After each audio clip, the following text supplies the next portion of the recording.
actually, the Google story is going to be part of the slide, so you kind of stole the thunder a little bit.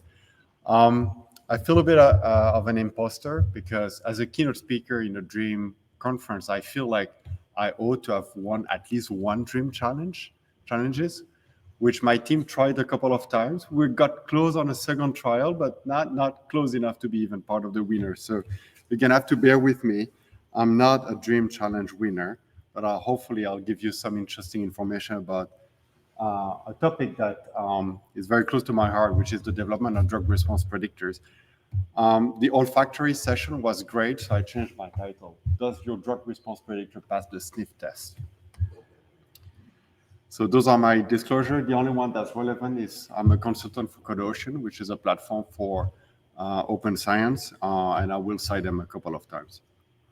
So precision oncology, it's a concept that a lot of people know, obviously.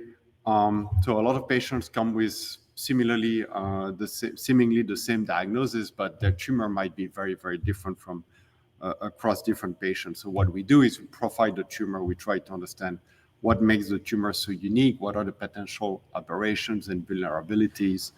And based on that information, we try to use machine learning and AI to basically predict if a drug will be effective for a patient. So if you want to optimize your clinical trials, you need to stratify the patients the right way. Or can you prioritize the best drugs for a given patient? And this is not a new concept. We've been doing that for at least 2 decades now. But if you look historically at all those biomarker-driven clinical trials, you can see that there are a lot of patients in red, which is we potentially observed aberration, potential vulnerabilities, but we didn't really have the predictors to assign those patients to clinical trials or drugs. And so despite large investment, actually 50% of the patients today do not really benefit from this framework of precision oncology. So there are multiple reasons for that. One of them is that we may make predictions, but we don't have access to the drugs, or there are no clinical trials ongoing investigating that drug.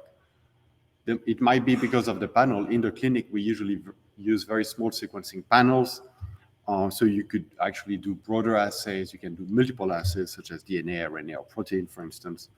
But I think the major bottleneck is really the fact that we actually know very little of those gene-drug associations. If you look at OncoKB, which is a database of clinically approved biomarkers, you can basically see there are around 80 genes that have been associated to drug response to date out of the 26,000 protein coding genes. So obviously we just started to scratch the surface, and it's only that involves only 135 drugs among 1,000 of probably more 1,000 possible anti-cancer drugs that we have in our arsenal to treat cancer. So very, very little of those gene-drug associations. So this is basically highlighting the need for better and new biomarkers, predictors of drug response. So if you want to take a very kind of simplified view of the biomarker discovery pipeline, you start with the patient, you collect the medical record, the clinical data, and then you're probably gonna have to take a biopsy. It could be a liquid biopsy, it could be a biopsy of a tissue, or you could use imaging, which is non-invasive, to generate the data you need to do your predictive modeling. So you have to process those rather complex data, you do the predictive modeling, and then you're gonna have to assess performance retrospectively and prospectively. So let's talk about what kind of materials people use today for biomarker discovery. So you basically have 2 extremes. You have the patient. Obviously, most of studies aim to predict drug response in patients. So using patient materials is the best and most relevant kind of data for you. The point is that it's super limited. It takes a lot of money to organize a trial or to collect retrospective data, and it takes a lot of time as well. And sometimes it's not even ethical to do so. If you're studying a new therapy that has not been yet approved for use in human, you cannot actually use any patient data for this. On the other hand, if you go into the lab, then you have a lot more flexibility. You can use those immortalized cell lines. So those are cancer cells that have been immortalized sometimes 2 or 3 decades ago. You can use more complex 3D models, such as organoids. You can use mouse models. We inject a piece of human tumor in a mouse that's immunodeficient and the tumor is growing. Those are called patient-derived xenografts. So you have a lot of flexibility, and you can basically clone the tumor and test many drugs on the same tumor. So you have this ability to probe and perturb, you have this ability to go very large scale, but you also lose the relevance. Every time you take a tumor outside the human patient, the patient, something's going to happen to it. So it could be genetic drift, could be selection, could be the lack of tumor microenvironment. There are many factors that's going to make those preclinical models not fully relevant or do not faithfully recapitulating what's going to happen in the patient. So usually what people do is they go where the data are. So you start with those in vitro models, and actually most of clinically approved biomarkers have been discovered in those cell lines. Then you try higher complex preclinical models of higher complexity, such as organoids or mouse models. And then if it passes that test, you basically test in clinical trials. So this is how it's looking. So you start with your collection of preclinical models, and then in parallel, you do two things. One is you basically molecularly profile those preclinical models, and because you have access to a lot of materials, almost infinite, in the case of cell lines, for instance, you can basically do everything under the sun. You can do gene expression, whole genome sequencing, ATAC-seq, methylation, and whatnot. In parallel, you can basically look at the drug response. So you basically treat those models with drugs or radiation, and you look at the drug dose response curve, you look at the tumor growth over time.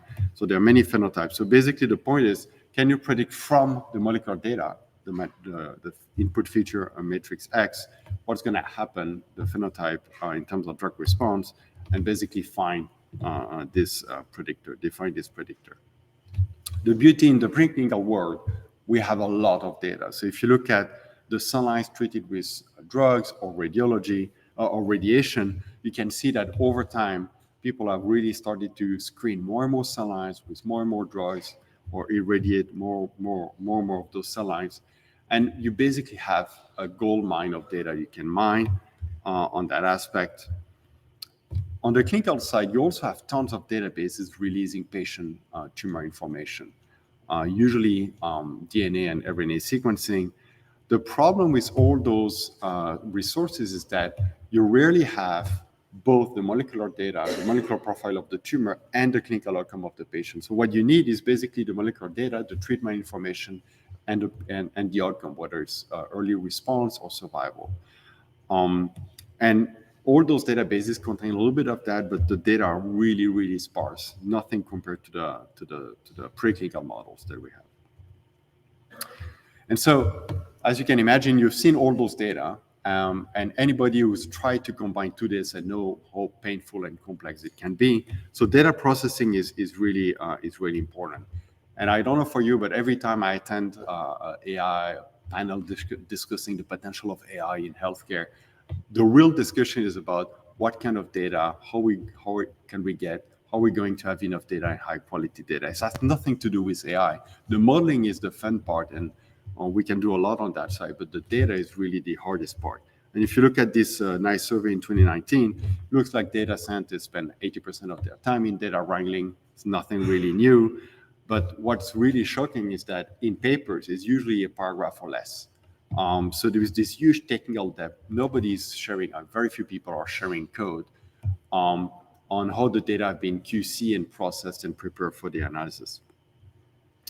And so in the lab, it became an issue. So students would come to my office and say, oh, I have these great results that contradict these other student results on the same data set. And after scratching my head a few times, most of the time we realized that they processed the data or they curated the data in a slightly different way. So not only they were creating the data twice in parallel without talking to each other, but also it created disparities in the results. So we decided to build this platform called Orchestra, where you can basically ask for every version of the data set you have. And most of our data sets are multimodal. So you have RNA, DNA, phenotypic information. So you can basically request each version that you want. If the object already exists, you get the digital object identifier for it. Otherwise, it's just going to reprocess everything from scratch. So there is actually nothing hidden. Every creation is basically scripted and documented. It is super painful to do, but you do it once. And basically, the idea is to make those data sets fair, so it's easier to find, access, it's interoperable because we use the same ontologies across all those data sets. And hopefully, and that's really the point, is to make them reusable so that nobody has to go through that curation process again. Or if you don't trust us or find an error, so we can fix it and generate a new version of the data. Something we are trying to do as well is to build what we call data nutrition labels. So we try to get a kind of a snapshot of the main characteristics of a data set as a way to quickly find and select your data set for the analysis. Here's an example for a pharmacogenomics data set that we are currently processing about NCI, about sarcoma generated by the NCI. And you can see some key information there. We'll try to improve that over time, but we thought it was a nice way to kind of get people exposed to those data sets. So here's the fun part, the predictive modeling. I think that's where everybody doing biomarker discovery really want to spend most of the time. They have the right data, or at least they have access to enough data. It's processed the right way, so now it's ready for the analysis. So let's do the modeling. And if you look at PubMed and you look for keywords such as drug response model, deep learning, machine learning, you can see that the number of publications is really exploding over time. And actually, interestingly enough, the DREAM challenges, a lot of them are focused on that very specific problem, which is prediction of response to either drugs or chemicals in the case of toxicology. So when I kind of landed my first faculty position in 2011, got very excited by this NCI drug sensitivity and drug synergy DREAM challenge. It was one of the early ones. So doing exactly that, they gave a panel of cell lines. They kept some data aside, and you had to predict what's going to happen to those new cell lines in terms of, I think they tested like 30 or 50 drugs. They also did the same thing for toxicology, for drug combination with the Sanger Institute. And also the latest challenges actually looked at patient data directly for multiple myeloma as well as AML, and the latest one on immunotherapy. So you can really see a very nice panel of DREAM challenges on that very topic. So here's a super biased list of predictors that you can find in the literature. I'll use the first two as example throughout the talk.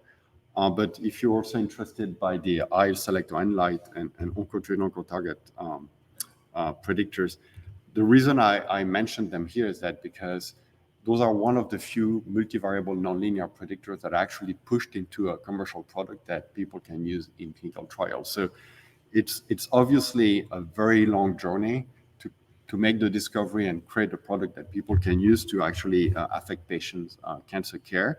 But some of those predictors actually made it to the finish line. So it's kind of impressive in a way.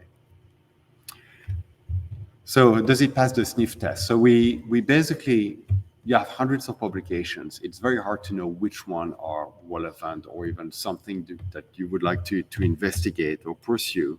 And if you're a clinician, it's very, very hard to understand which is the right predictors for you. So we decided with the Trey Heideker's group, we started thinking about what would be the hallmarks of drug response predictors that you have to think about when you develop them or when you read a paper. And so we came up with 7 of those hallmarks, and I'll describe in details each of them. So the first one is about the data type, the data you use, the architecture of the model, how you benchmark them, how do you assess their generalizability, the fairness of the model, something that very few people pay attention to today, but it's getting more highlighted in the press every day. So something we need to pay attention to. Do you need your model to be interpretable? And is it accessible, transparent, and reusable? So let's start with the data type. So when you start building such biomarkers, you basically have almost an infinite, not an infinite, you have a lot of choices in terms of data you want to use. Could be imaging, could be sequencing. But if your predictors is to be used in the clinic, for instance, you may want to pay attention whether those data actually can be generated in clinical setting.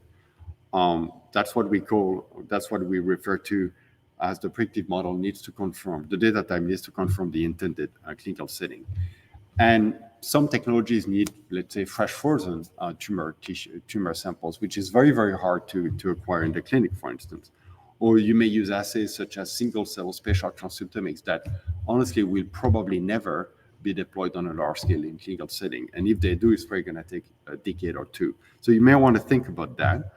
And in terms of ethics, obviously, having access to those clinical data is very important. So if you're one of the lucky ones who can access new data sets, think about how you can de-identify what data governance you're going to need to put in place to share those data.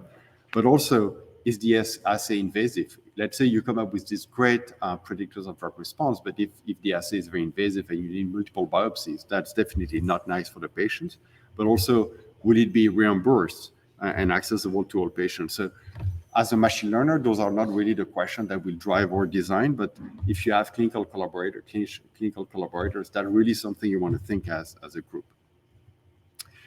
So a lot of people, we use preclinical models because we have tons of those data, and they want to predict response of patients. So the translation between preclinical and clinical settings is very important.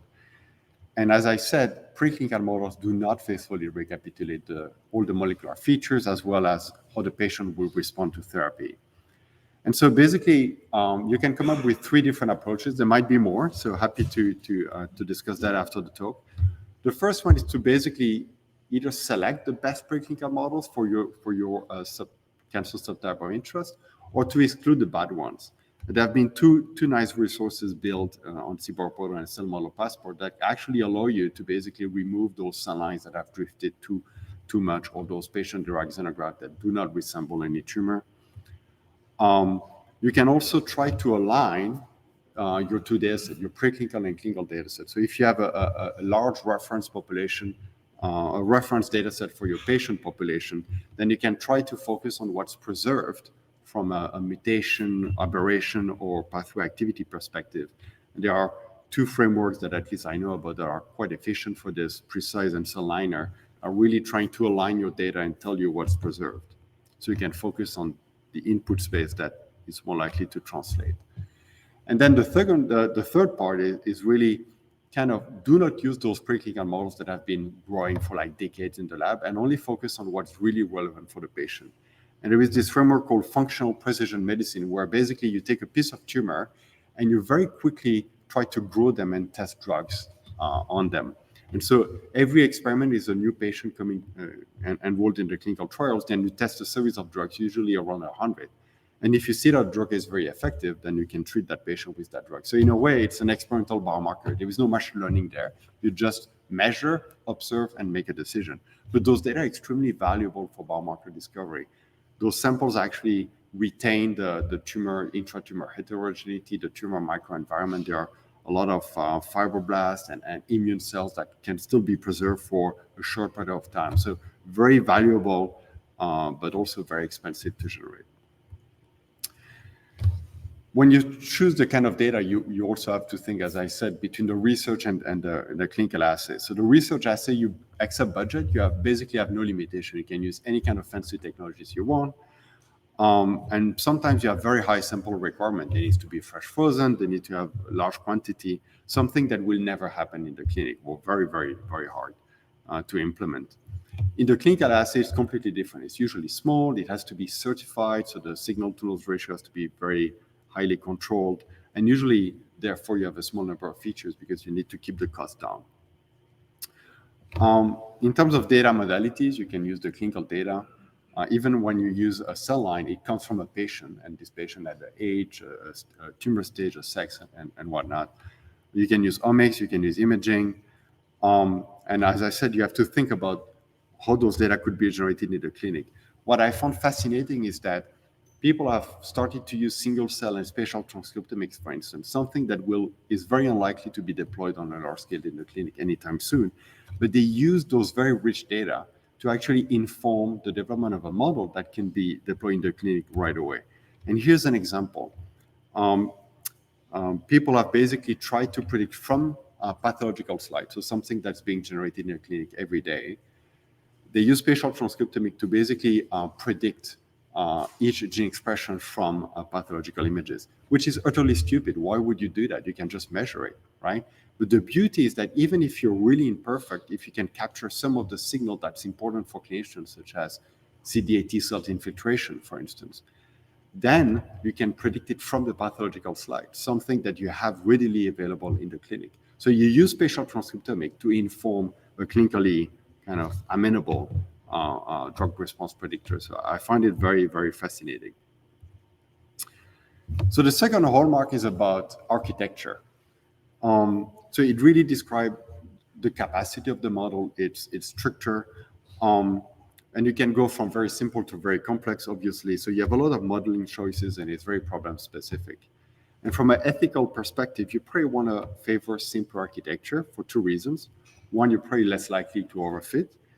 And second, you're gonna a simple model is something that people will be able to leverage in an easier way. So it's easier to run, but also it takes less energy to compute. And that's, if you look at the cost of the ecological cost of training LLMs, for instance, it's actually a very relevant problem that we're facing. So what is the right model capacity? So if you look at the clinic, most of those drug response predictors are actually very, very easy. They usually univariable biomarkers, so a single mutation, single gene fusion.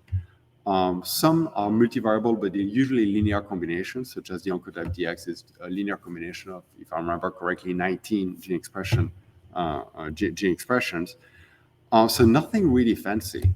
But if you look at the publication, the literature, researchers do the complete opposite. They go multivariable, they go nonlinear because it's fun, it's interesting. You have to leverage that super expensive GPU server you just bought. It's easier to publish a fancy model than a simple one. But the real question is, you hope that by increasing complexity, you're going to get better performance. But in practice, this is rarely the case. So there is a bit this disconnect between what exists in the clinical space and what people do in the research space. And so as an exercise, I took the DREAM challenges and I went into each paper and the website and tried to pick up some key description of the methods that have won those competitions. So if you look at the first competition, I think was a model developed by Tero Tekelio, which is a fairly complex model. It's a Bayesian multitask multiple kernel learning. So they try to train a model from multiple drugs, using a nonlinear kernel in a Bayesian way, and they had 22 different ways of looking at multi-omics data. So very, very complex, but it performed very well in an in vitro setting. For the toxicology challenge, it was a random forest using multimodal data. For the drug combination, it was a gradient boost decision tree. For the pan-cancer drug, an ensemble of single-layer neural networks, so not yet deep learning. And for the kind of clinical, more clinically oriented challenges, then usually the complexity of those models are much less. So regularized logistic regression with feature transformation based on prior knowledge. So they looked at signals they knew were important.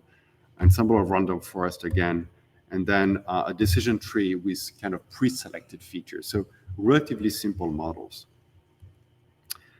And so usually when you go on the preclinical side, you have so much data, people really want to go complex.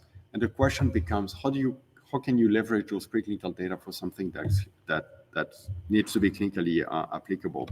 And here I'll take an example of a nice model from the Trey Adekers group called Translation of Cellular Response Prediction, TCRP, published in Nature Cancer in 2021, I believe. And the idea was to basically build a deep neural network on each tissue type separately. So you would have you would do meta learning to kind of predict response in vitro in cell lines. So you can use a lot of data to do so. And then you would transfer this model in a new context where you have way less data.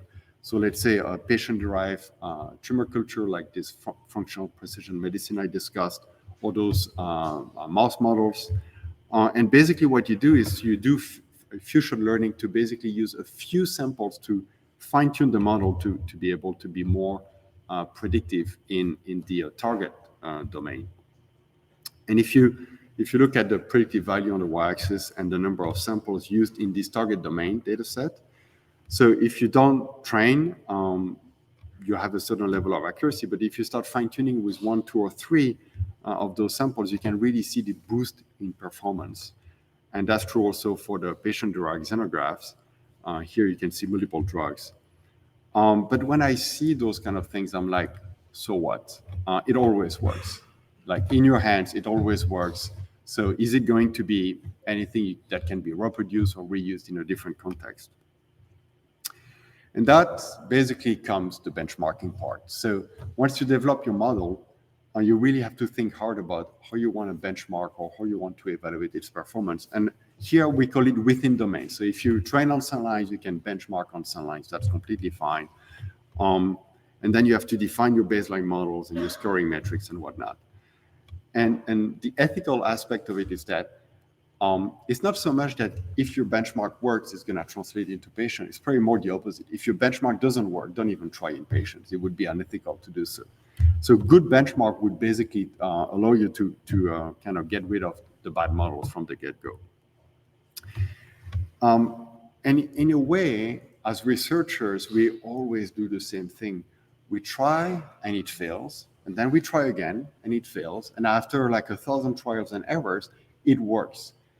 But if you do 1,000 random modeling exercise, sometimes it works as well, right? So you kind of have this implicit overfitting loop that's going on in research setting.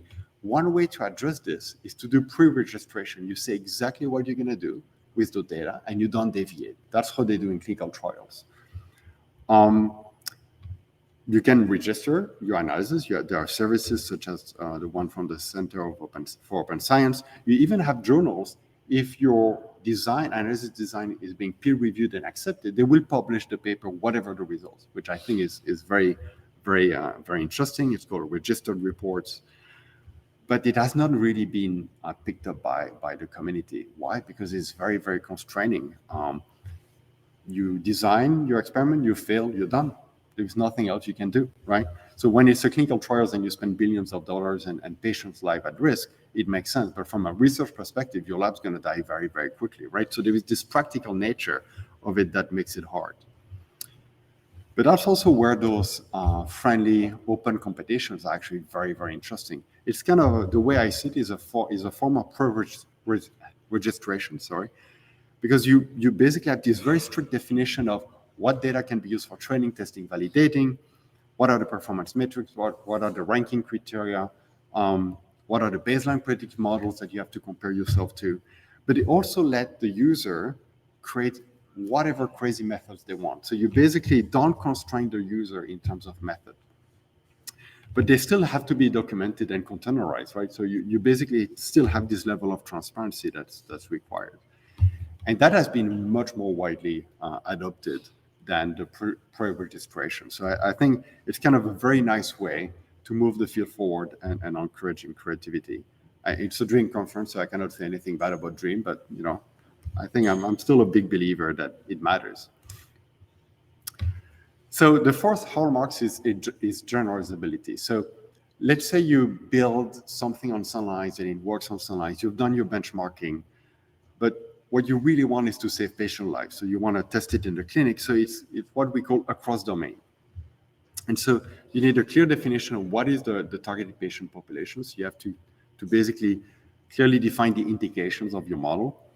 And you may want to account for potential confounders. And you can do it retrospectively, but ideally, if your model is to be used in the clinic, you're going to have to test it prospectively as well. And so from an ethical perspective, you really want to maximize the benefit for the patient and minimize the harm.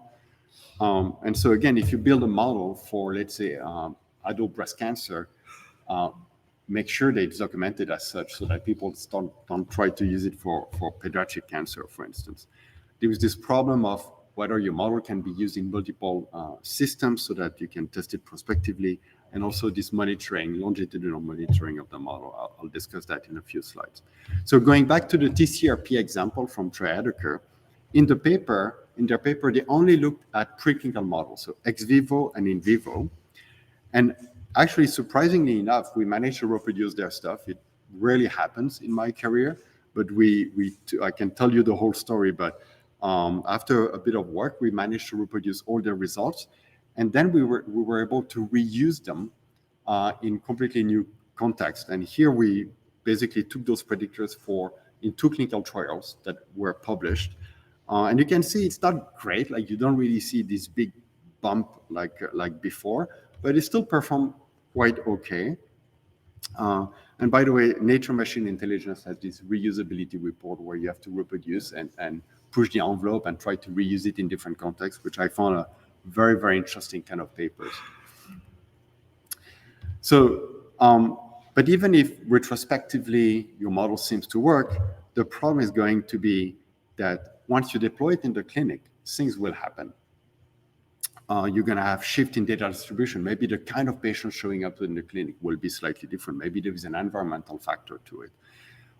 Shift in users' behavior. If you keep collecting data about patient being treated and outcome, imagine that the clinicians actually start believing your model will be too much, and basically you have this feedback loop where you reinforce the model predictions.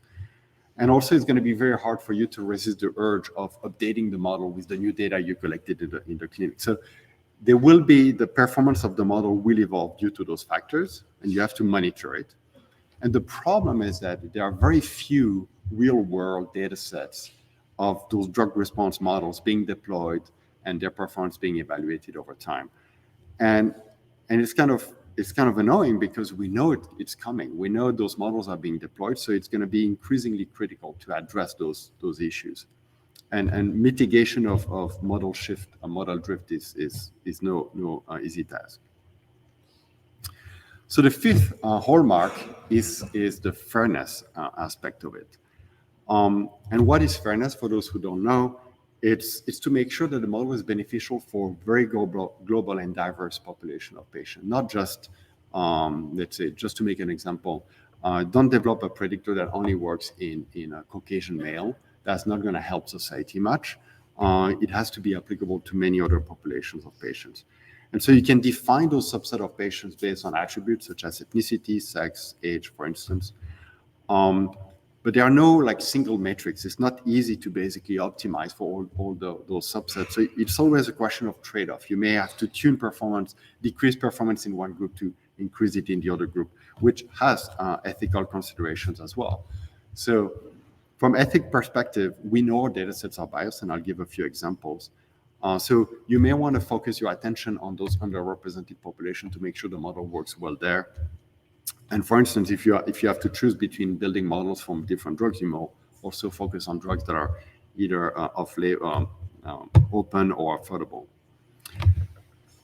So fairness is it's obviously a very old concept, but it's a fairly new concept being increasingly considered in AI applied to biomedical applications. And you can see here a few examples where basically people deployed AI models in the clinic, either at the population level or in hospitals, such as X-ray, diagnosis of X-ray, for instance. Then they realize after the fact that those models are highly biased. So for instance, the X-ray model can easily predict race and doesn't have the same performance across different ethnicities. So that is a major issue that was completely overlooked during the development of the model.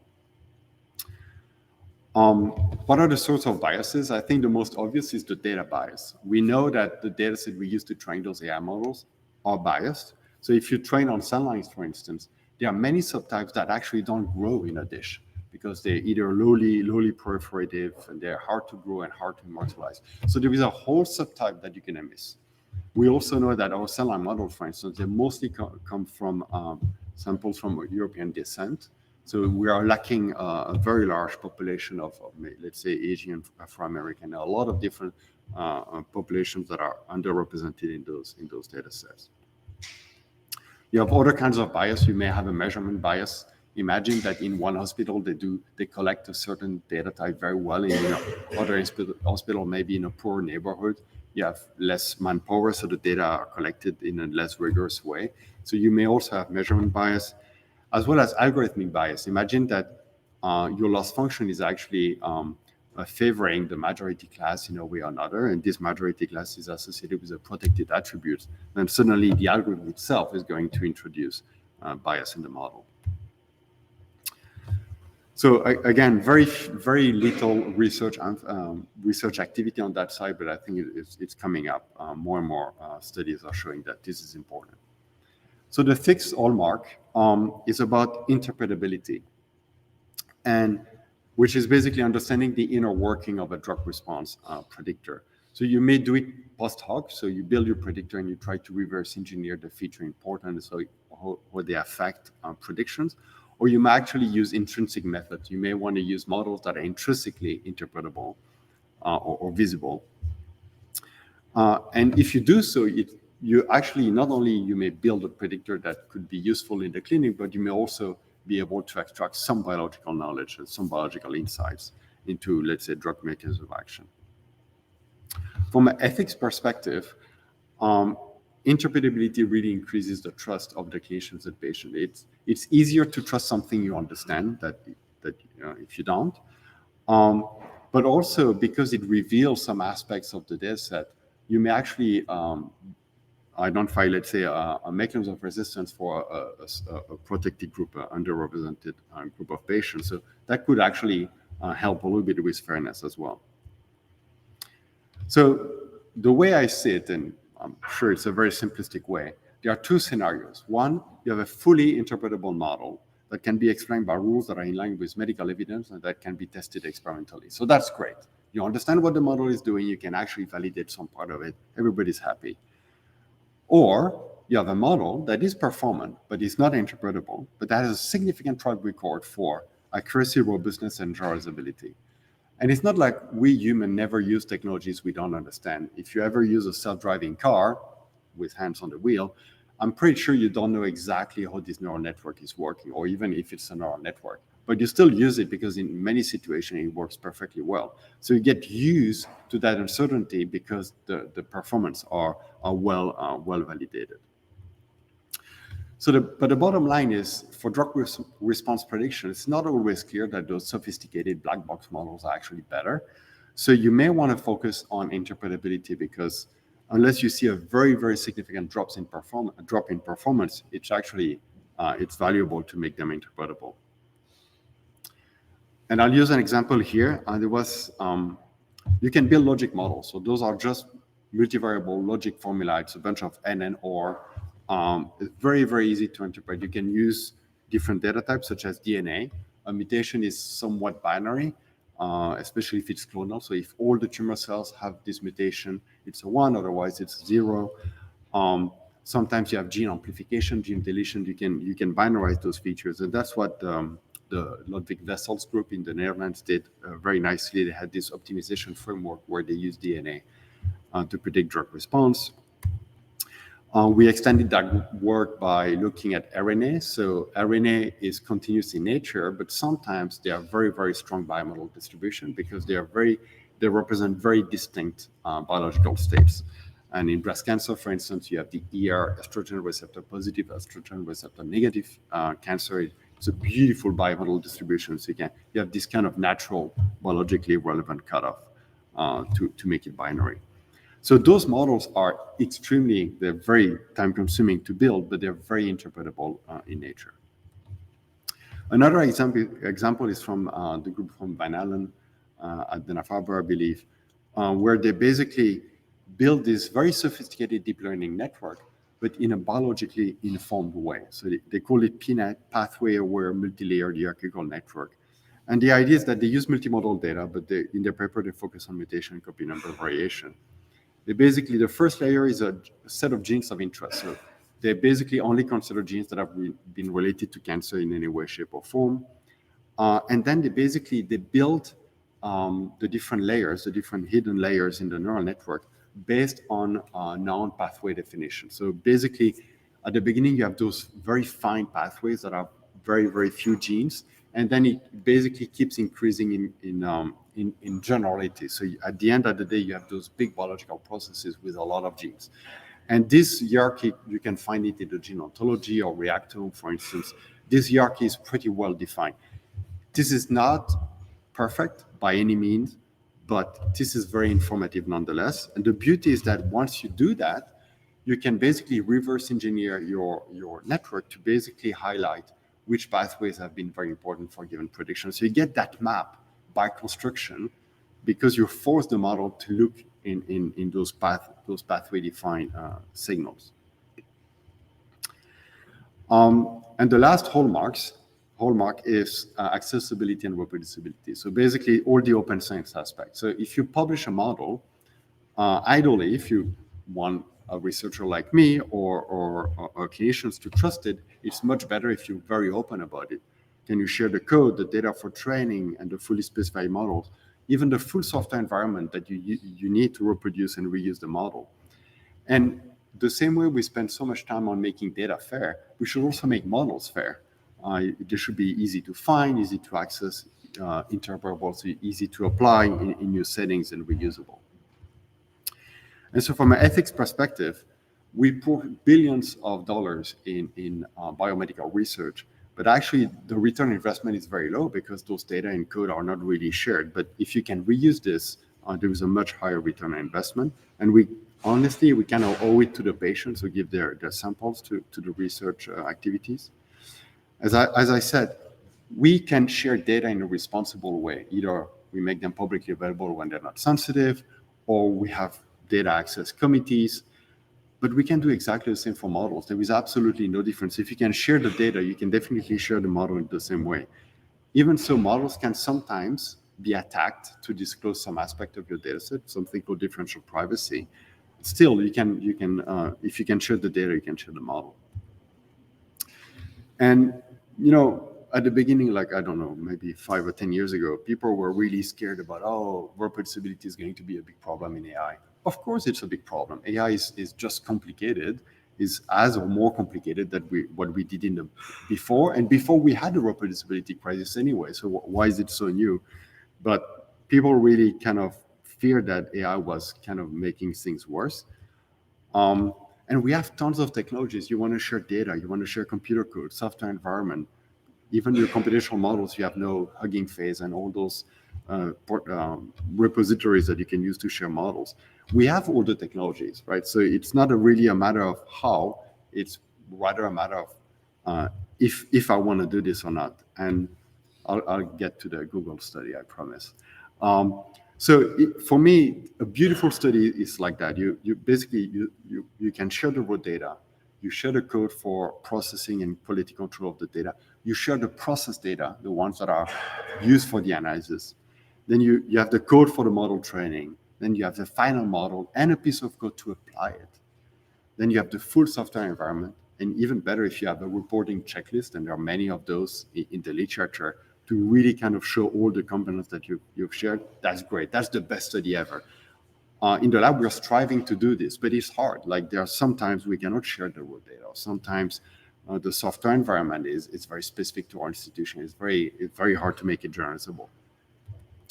The problem is that most studies actually don't even try. They don't do any of those. And basically, if you don't do that, especially on a computational aspect of it, there is this great quote from Haibe-Kains and Donahoe. An article about computational results is advertising, not scholarship. The actual scholarship is the full software environment, code, and data that produce the results. So it's not about the results, it's about how you got the results. And I also believe that if you don't share anything, this is not really a scientific paper. It's more of an advertisement for something that sounds cool, but it's nothing you know about. And so Google, I think the DeepMind folks from Google published that paper in Nature, I think 4 years ago, where they basically, pretended. They claimed that they had this AI model that could detect breast cancer much earlier in X-ray. And when I got very excited about this, because this is one of the line of research we do. But if you look at their code availability section, I was kind of dumbfounded. They basically said that the code used for training the model has a number of dependencies on internal tooling, meaning we're using our own cluster, it's complicated, you don't want to see that code, so we're not going to release it. All the experimental implementations are detailed in supplementary information. So I don't know when the last time you read a piece of text and it directly translated into code, but it never really happened to me. Even when they use open libraries, it's very, very hard to translate a piece of text into a functional code. And they basically say, and we use a lot of open libraries, open source libraries, including some that Google developed. So great for them, but that's not sufficient. So we kind of, am I over time? So we kind of wrote back to the editor and say, oh, that's interesting, but how is it a scientific study? We cannot see the data, we cannot see the code. We just have to trust them on the results. And so they asked the authors to kind of respond to that. And so in terms of data availability, I completely agree with them. Those were not Google's data. They were X-ray from hospitals. And hospitals are their own data governance process. You had to basically ask access to the data and be approved and whatnot. That's not Google's fault. That's how it is. When I have a little bit of concern is about their rationale for not releasing any code or the model itself. So they first say that their work is based on open source implementation. Great. But still, much of the code is like kind of internal stuff. So you don't want to see it. But please, by all means, just share that code.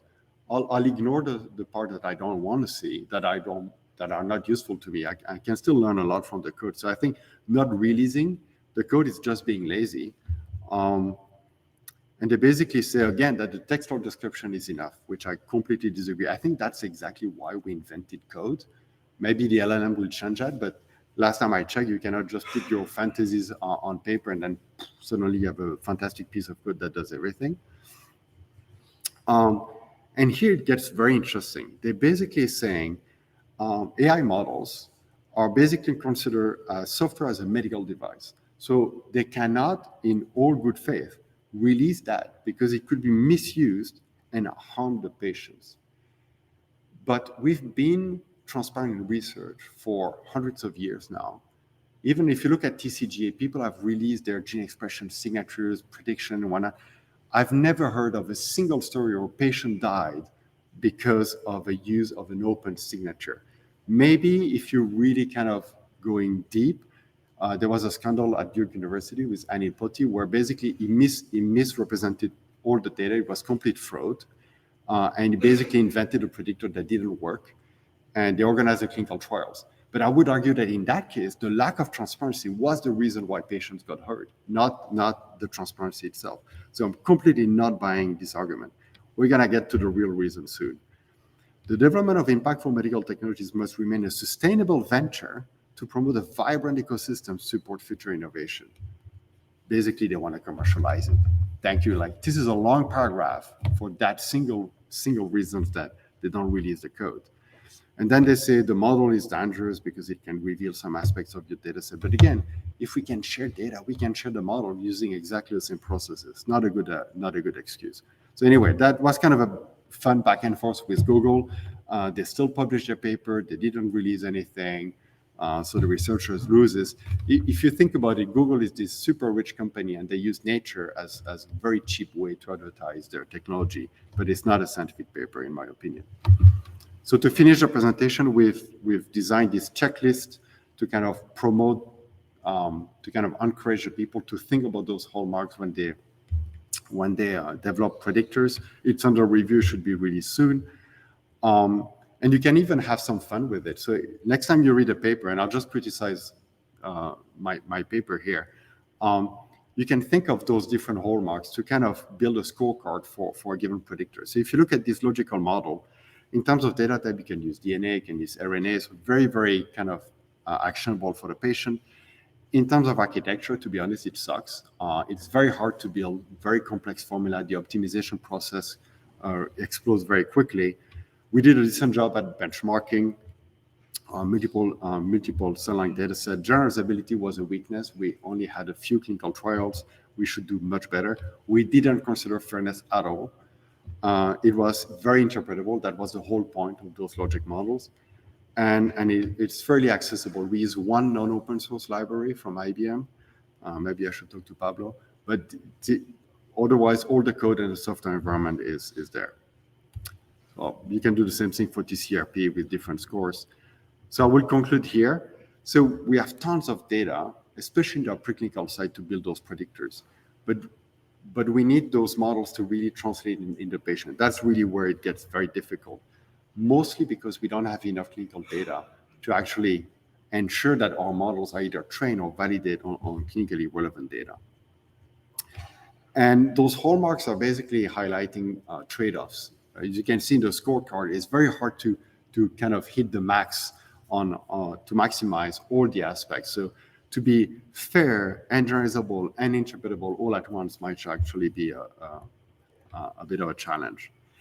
And the last bit of information here is that we don't build those predictors to replace clinicians. They're always going to have the last decision, obviously, also because they have access to way more information than those AI models have access to or they're trained with, mainly because they can discuss with the patient, they can get a lot more information that way. So the goal is to really augment the clinician to make a better job in terms of drug response. So I'm just here for the marketing. Those are the real people doing the work. Really great team, especially Finance and Julia on the drug response predictors. And I would like to thank you for your attention.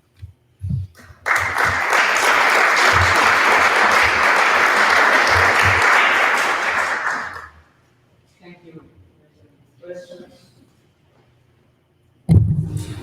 Questions?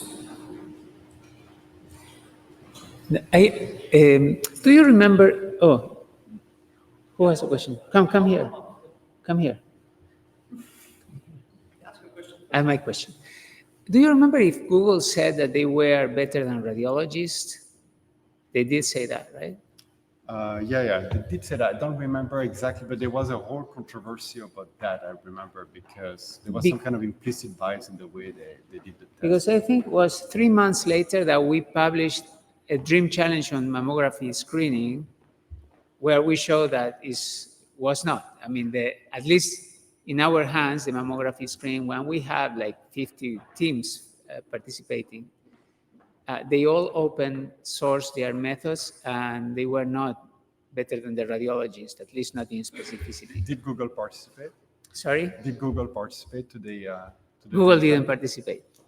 They did? They did not. They did not. Any other question? Adi. So wonderful talk.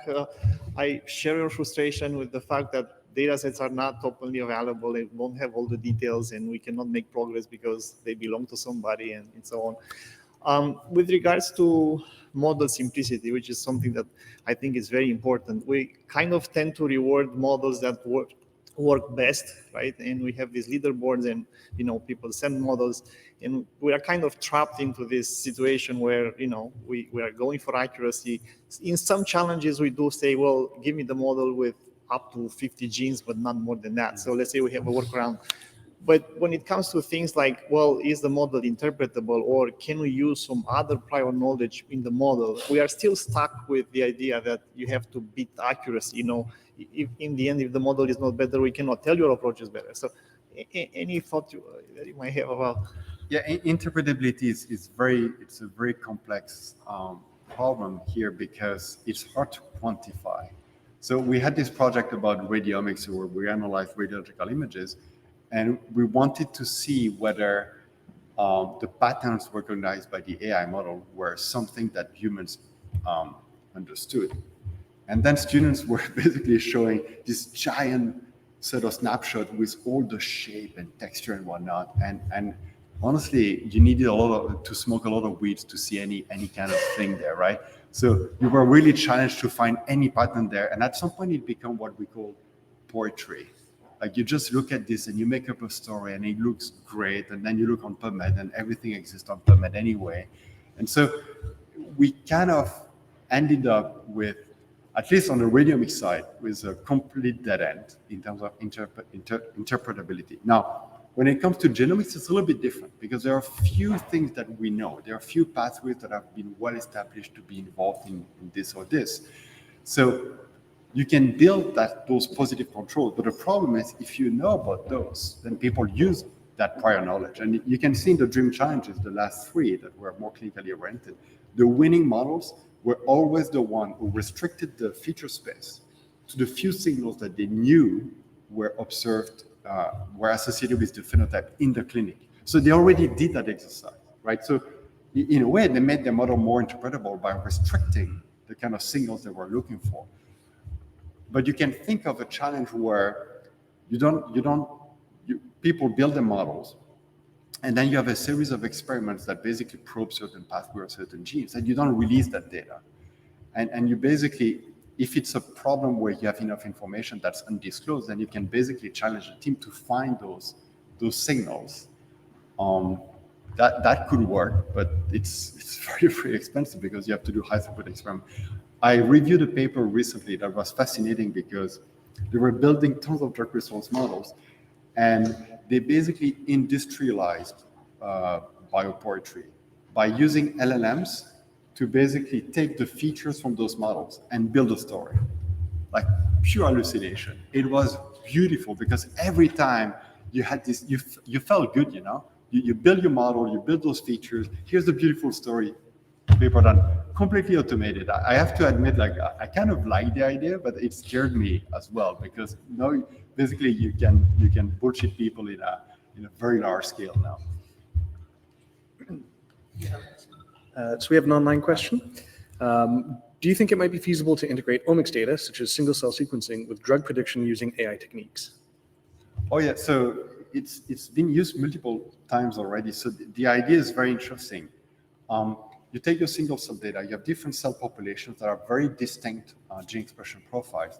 I know you can use those predictors based on cell lines to basically predict drug response, not for the whole tumor, not for the whole patient, but for cell subpopulation, subpopulation of cells.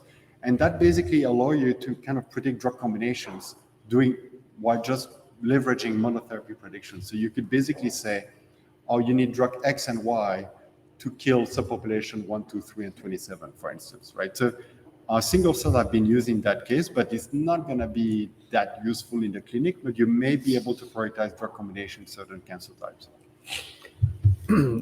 As a related follow-up, is there a specific kind of AI model that you'd recommend for a specific data type, or is there a like one-size-fits-all, or is it a conditional? I mean, imaging is very different, like pathology and radiomics. And radiology, we have good foundation models specific for those. Multi-omics is difficult. I know that people have done foundation models for single cell.